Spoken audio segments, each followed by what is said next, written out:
Yep. Give me a nod when you're ready. Like Shooter's ready. Stand by.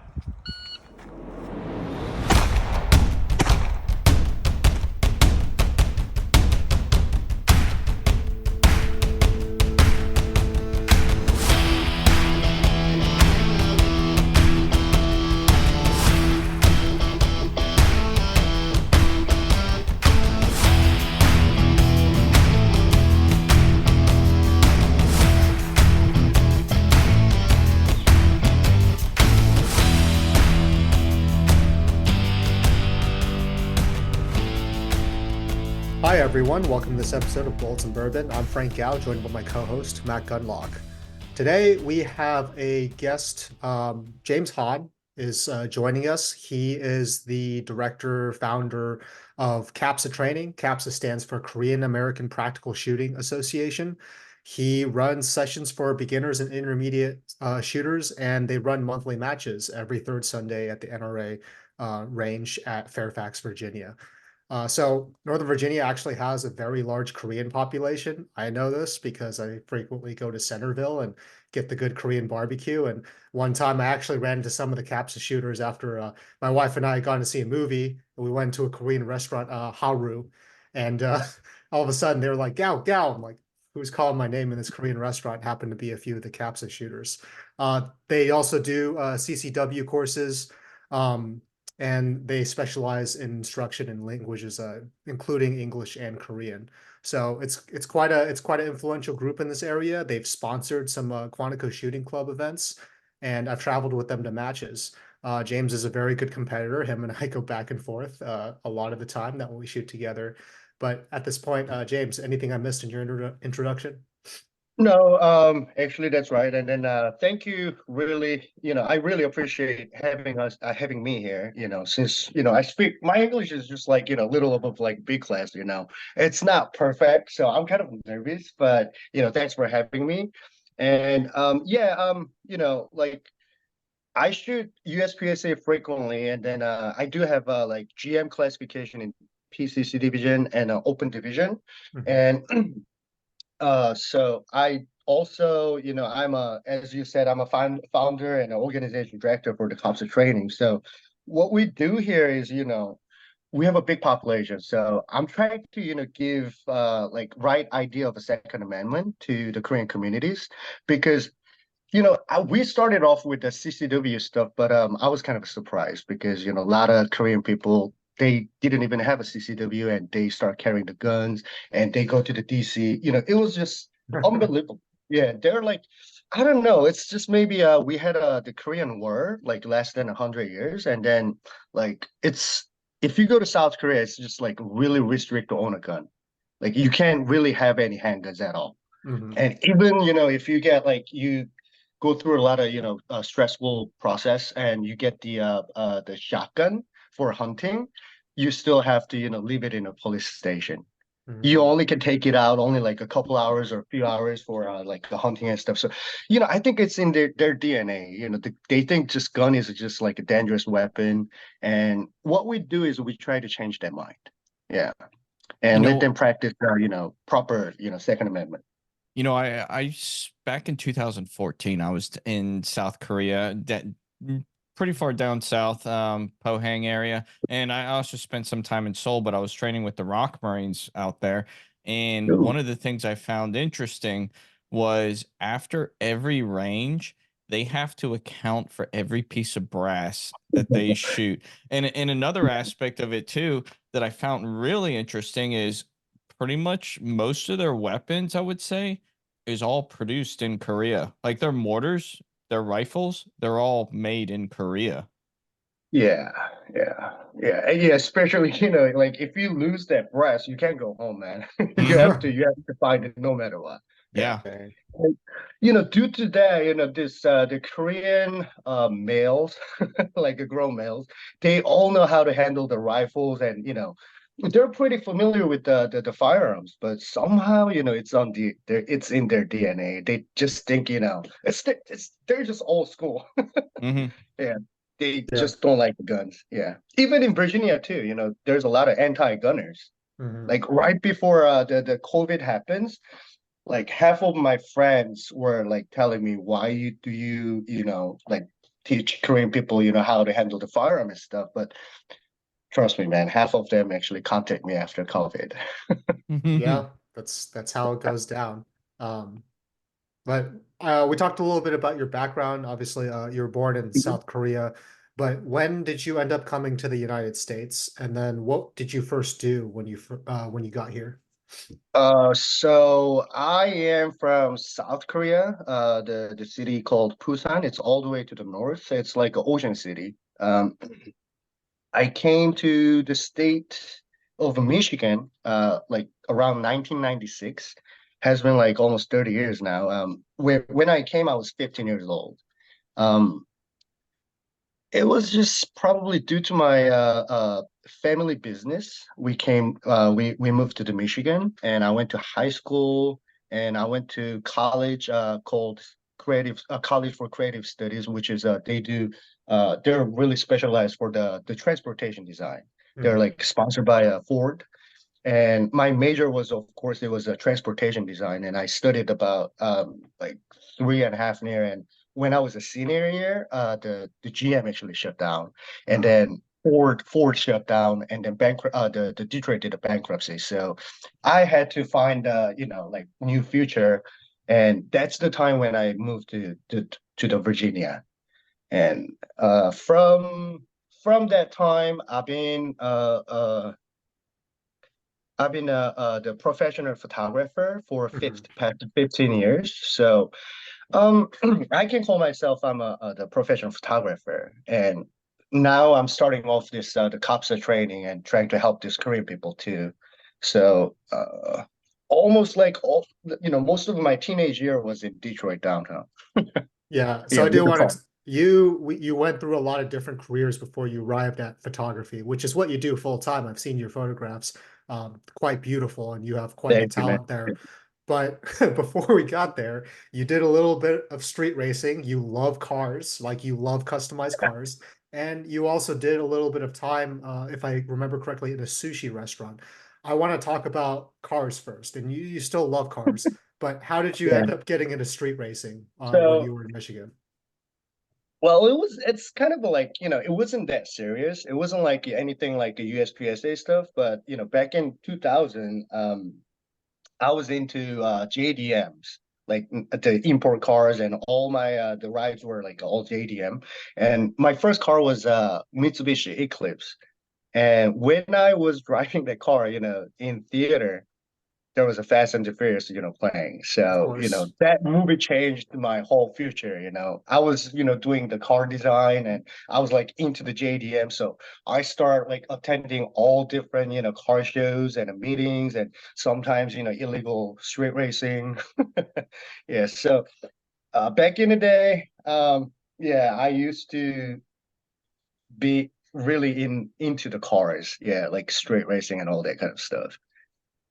Yeah, for sure. How did that work? Was it kind of just like Fast and Furious, where people show up at these meets and then conduct these races?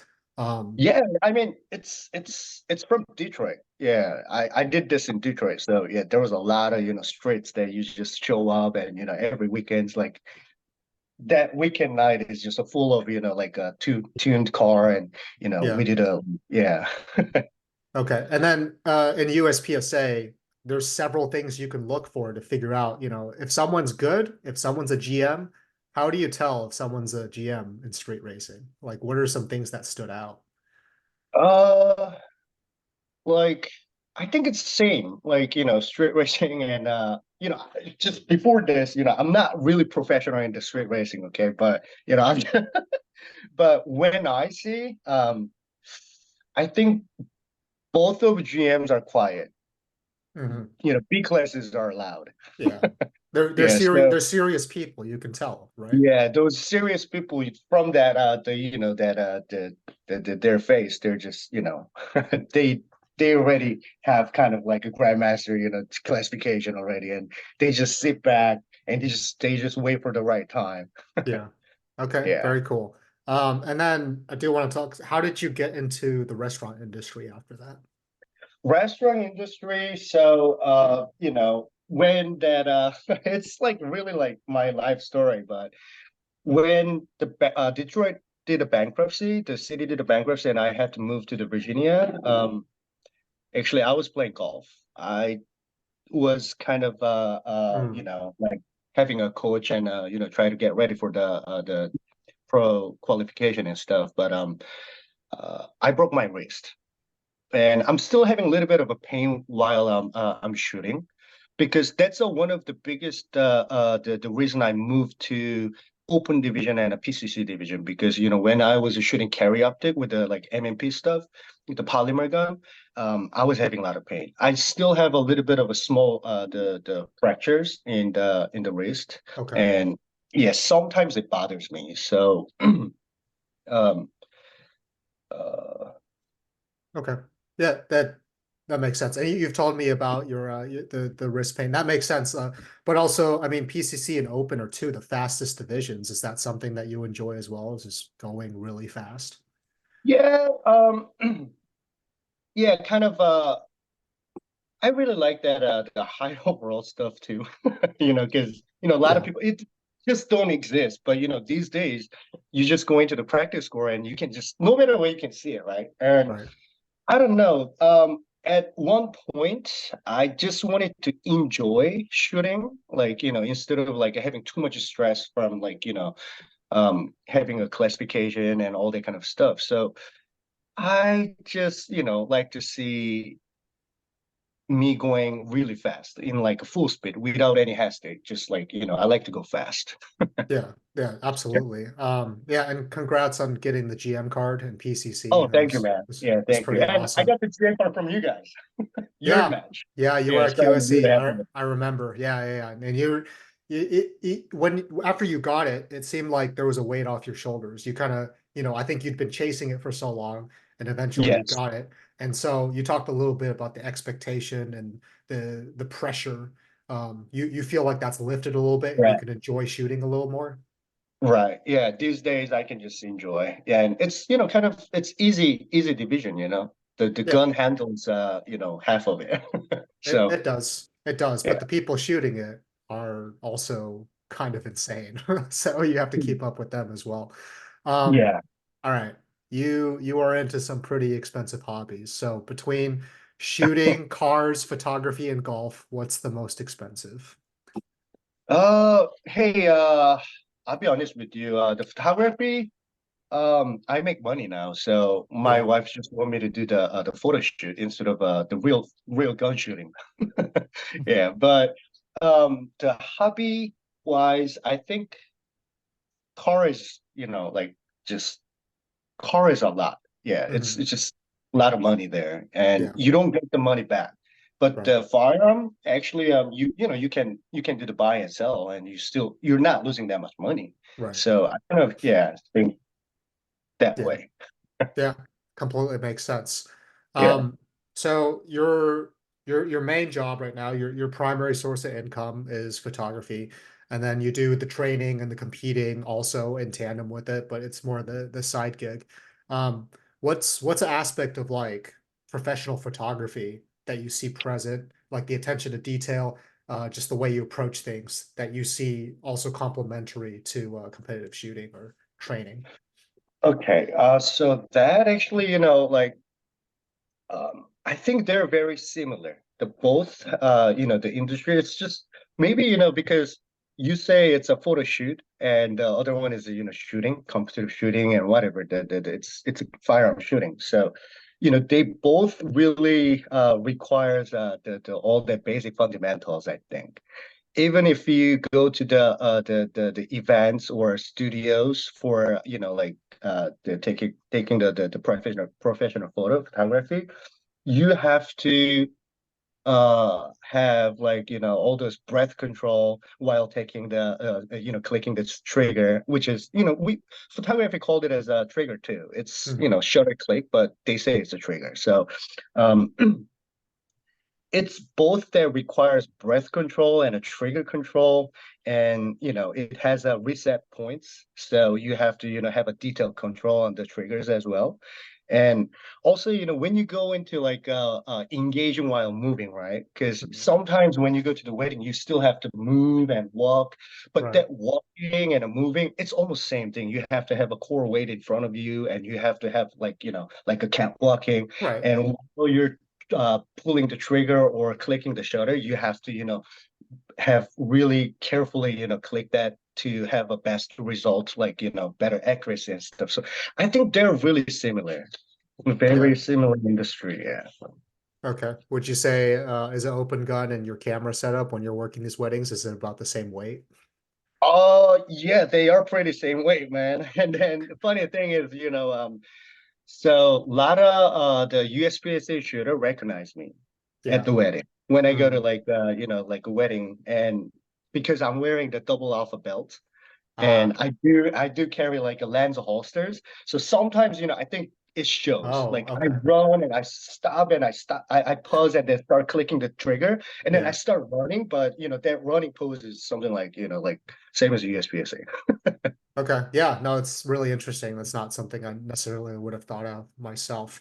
So you've been competing for a while, and in different sports, right? You did some racing, you did some golf, now it's shooting. So you must have learned a lot about, how to prepare for matches, how to train, mental game, all that. So Yeah. if you were to able to talk to a younger version of James, what are some things that you would tell him about competition and how he might approach things differently?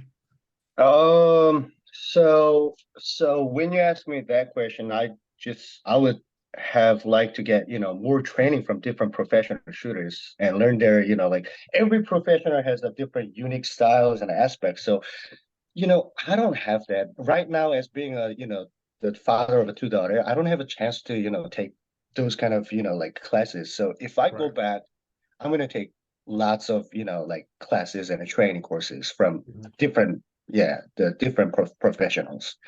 And um, like because I think it's all about the basics after, making the good strategy and good stage plan and everything. Like I think my point is like you have to make the really comfortable environments to, perform that basic skills.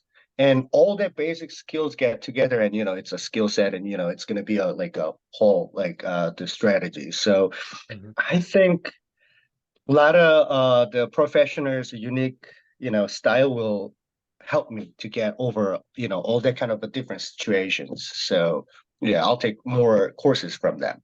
Yeah, definitely. So you've been in competitive shooting for a while, like we said. You're a very competitive person in nature between car racing. You do a lot of photography. You were in golf, which is like the complete opposite of car racing. One is like a quiet sport, whereas the other one is like, more party style. But then you got into competitive shooting. So how did you find competitive shooting? The competitive shooting. So I think I was very lucky, I met a good friends. So I start competing right after maybe purchasing my first gun. So after 1 month later, I start competing because in that 1 month, I went to one of the indoor shooting range in Lorton. It's called Sharpshooter. I'm pretty sure you guys know. Yeah, I Hmm. used to go there every single day for a month. Oh, Like wow.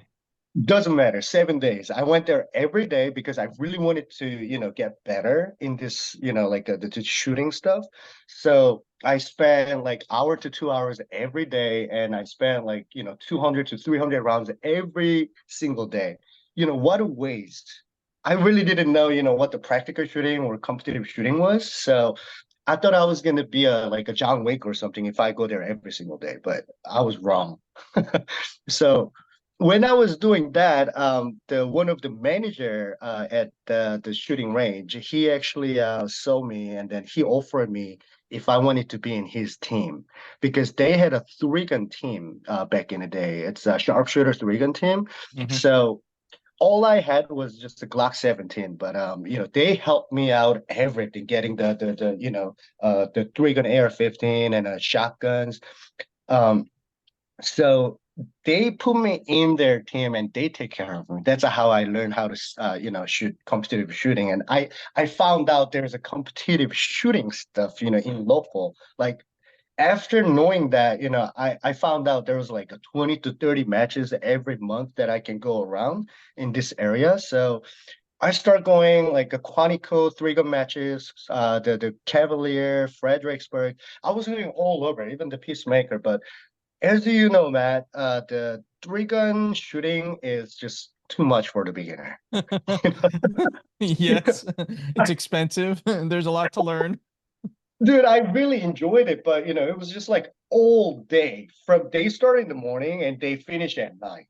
Yeah. And it was just I had to carry all 3-gun and then all that ammunition. It was just too much. And I was just, like I enjoyed it, but I couldn't go every weekend.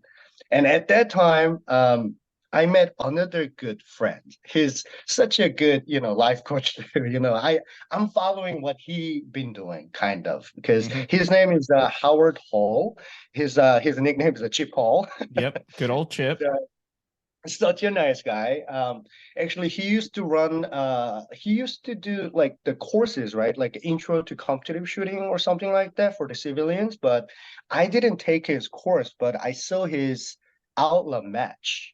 Like we've been shooting like the bowling pins and all that kind of a fun, right? And then he let me join his match, and then that's how I got into like seriously into like a competitive shooting. He, guided me really well, how what I have to do, and then I start finding the USPSA match, and I got serious into it. So now I'm like, there's no going back.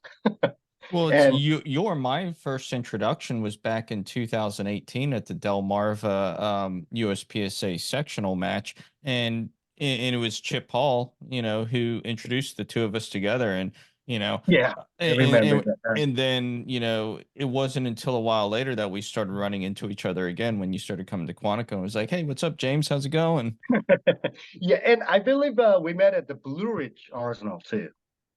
The indoor Yes, match, Blue yes, Ridge. Yeah, yes, Chad Dooley. yes, And you yeah. offered me like the quick course and stuff, but I wasn't kind of ready, so I Oh, it's all. remember that day.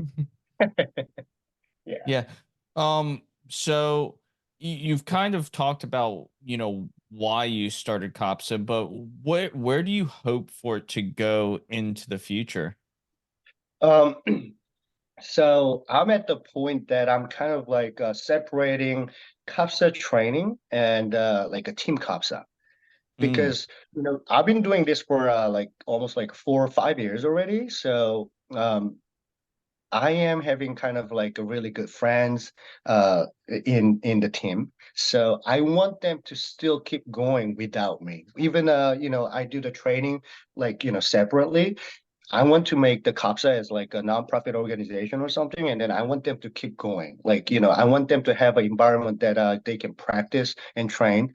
And I also want them to, have the result as well. So I want to keep the indoor match keep going on, and I want to, keep it going, even though I'm not there. Yeah. yeah. So, you've kind of already alluded to previously that the Korean American community uh, are not necessarily you know a Second Amendment friendly. They're anti-gun in some cases. Um, but what cultural barriers have you encountered in your work with COPSA, and like how has the community kind of evolved over time? Um, well, when I started this, you know, even my family didn't like it, to be honest with you. Yeah, even my mom and my dad was kind of anti-gunner. So when I start, playing with the guns, they were really, really not happy with it. Yeah, and well, right now they're just such a like best supporter for me, but because that's after they understand what's going on in the states. Because Hmm. if if we live in South Korea, we don't need the guns, man. Yeah, in South Korea, it's really, it's very safe country, and you don't really have to own a gun, but living in a state of America, like you know how it is. There's a like 40% of gun owners by the households in USA, and like a 21% of like individual has guns. Like Yep. Korean community, they don't know anything about that because they're kind of against, and they not that many people knows the whole story of Second Amendment and all the histories like that. So But over time, like, are you seeing a lot more from your community starting to yeah, accept yeah. everything that's Oh, going on? so yeah, we have like great the Korean American the shooting association in Virginia. That's kind of like the official ones. Like and I'm actually helping them too. And we just came back from New York. We had like a Korean American Olympic game.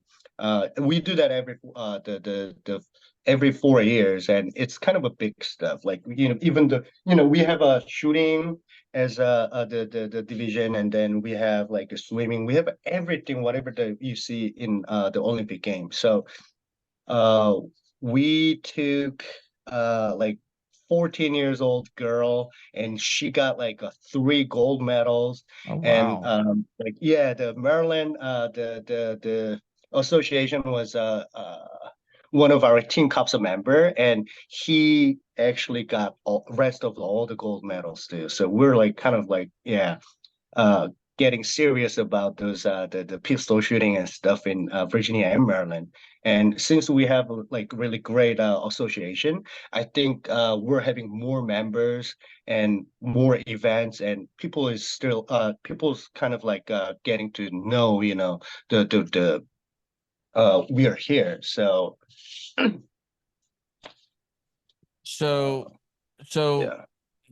talking about the history and I mean of significance, you are from Pusan, which if you're a Marine, you hear all about and read all about the Pusan perimeter. Um, but you CAPSA always sponsors the QSC Frozen Chosin match, and so when did that start, and what's the significance of the Marines' history at the Chosin Reservoir? So how we started this was actually it was kind of a small like my personal desire, I kind of wanted to have like the Korean spicy ramen before the match, right? In a cold Hmm. day. And the previous the match director, Tim Hichak, am I pronouncing right? Hichak. Yeah, Yeah. Tim Hichak.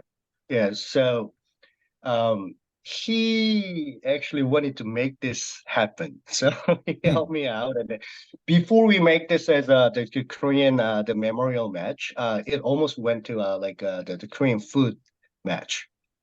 Like we were gonna name it like just like the Ipsig the pad thai or whatever the where was it, the Thailand the Yeah, Ipsig last Out time. of you. the world shoot. Yeah, Yeah, Hmm. worship. They had like all different the country right. food, and then Every stage had a different like cuisine theme to it. Is that what you're talking yeah, that was about? like Yeah, 2 years ago, right? Yeah, we yeah. almost done that too, but team was asking me, what about like we change this to like the memorial match, which is more meaningful. So I agreed it, and then we start looking pretty serious, and then we found Frozen Chosin, which is the coldest the war. So many people died in that war because they were outside and they couldn't even do the war. They were just like everybody was dying because of the cold.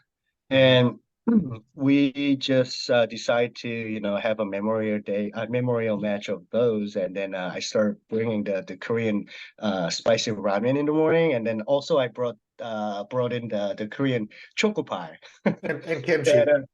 Yeah, choco pie and kimchi. Those choco pie is kind of a big thing for the Korean hungry military, Hmm. young lads. So I brought that in, and everybody loved it. So after that, somehow, it came out as like a yearly thing, and I'm really happy with donating those the ramen, and volunteering those kind of the events, because living in Northern Virginia, who doesn't thankful to have a Quantico Marine base nearby us. Thanks for all the services. And yeah, I really like this, Matt. The volunteer stuff. The Yeah, Frozen Chosen. Mhm. So we have kimchi, we have ramen, um, Choco pie. choco pie. I think next year for Uh-huh. after the match, we Uh-huh. have a small amount of soju. Oh my God. I love to, man. I love to. Soju and a ramen, man, that would be awesome. For But those who don't know what soju is, James, can you tell everybody what it is? soju is just like a light style of like it tastes like a vodka, but it's made out of the rice. Mhm. Did you know that, Matt?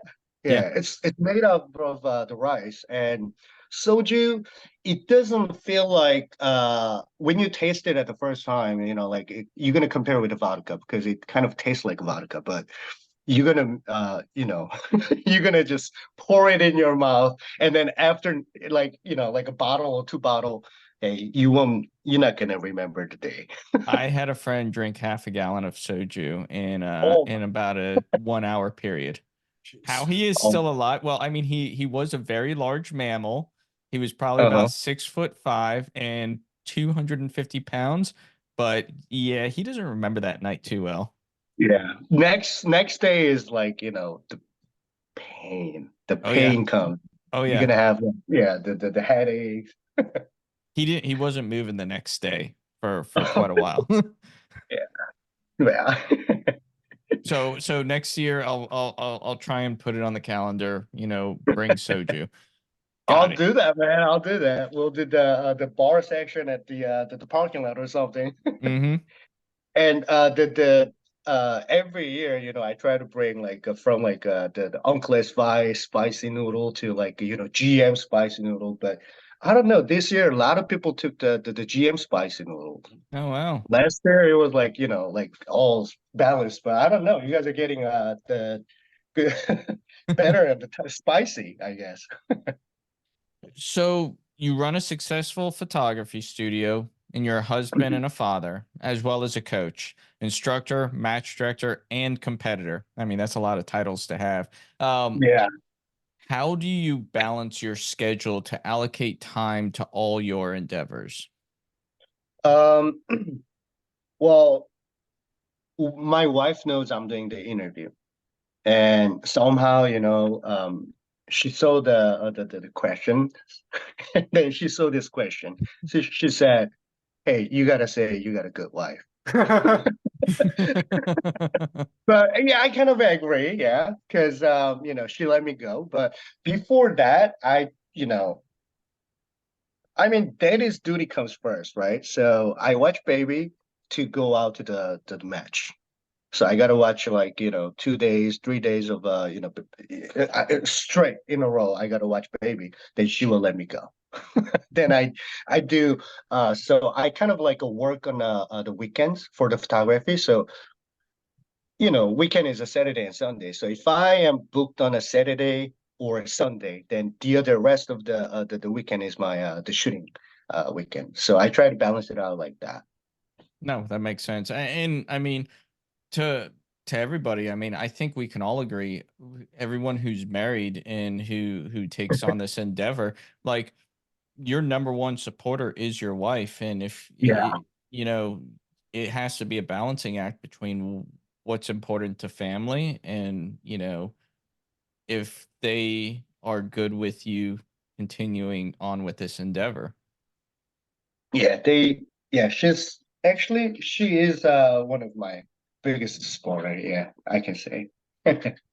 Yeah, I mean, uh, I think Frank will agree. I mean, him and I are on this multiple times a week, or once a week, twice a week, sometimes 3 times a week, and this does take away from family time. But our wives and my daughter understands, like, not only does the shooting portion it's important to us, but like recording this podcast is important to us. It's something that we take serious. We try and professionalize, and it's something we love to do because we're passing good information that we feel is important Mhm. to the community, and we get to learn and continue carrying on conversations with people we don't see throughout the year.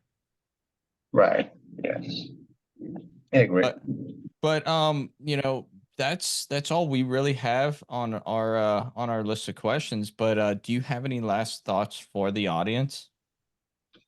No, as I said, well, first of all, I would like to thank you for this opportunity. I never done this before. I don't even listen to the podcast, but now I do because of you guys.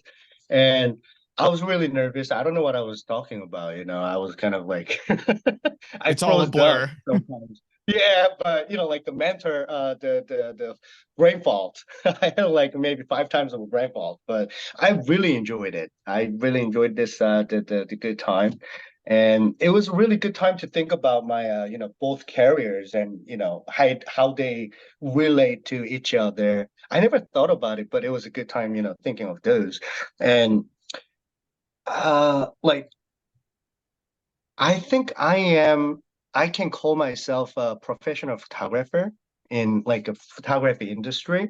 So when I am like at the events for photography, I'm like more calm and more prepped. I mean, what I want to bring it into like competitive shooting is like professional preparation, like so I can be more,